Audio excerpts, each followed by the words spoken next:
一天掌握一个网络知识，带你一步步成为网络专家。今天带你搞定2层转发和3层转发。假如绿色计算机想要和蓝色计算机通信，绿色计算机会在数据包中填上自己的 IP 地址作为原 IP， 填上蓝色计算机的 IP 地址作为目的 IP。填完之后，它需要判断这个数据包应该用2层转发还是3层转发。怎么判断呢？很简单，先把绿色计算机和蓝色计算机的 IP 地址转换成二进制，同时把绿色计算机的子网延码也转换成二进制。这时候我们发现，绿色计算机和蓝色计算机的 IP 地址中，子网延码唯一对应的那部分是一样的，说明它们处于同一个网段。那么绿色计算机只需要在数据包中写上自己的麦克地址作为原麦克，写上蓝色计算机的麦克地址作为目的麦克，然后交给交换机。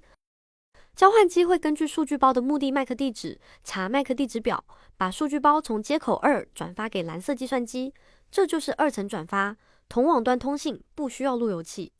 那如果绿色计算机要和黑色计算机通信，该用哪种方式呢？我们一起来分析。首先，绿色计算机还是填上自己的 IP 地址作为原 IP， 填上黑色计算机的 IP 地址作为目的 IP。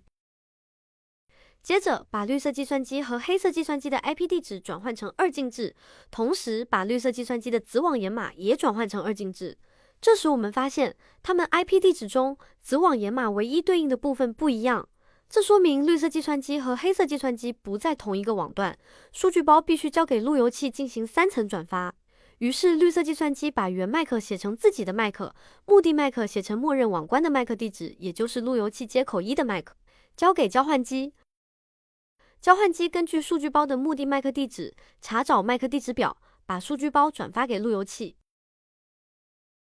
路由器收到后，发现目的麦克和自己接口1的麦克地址一致，就知道这个包是发给自己的。接着，他拆掉数据链路层头部，根据目的 IP 查找路由表，发现要去 192.168.20.2 的话，得从接口2发出。发出之前，路由器会重写数据链路层的麦克地址，原麦克写成接口2的麦克，目的麦克写成黑色计算机的麦克，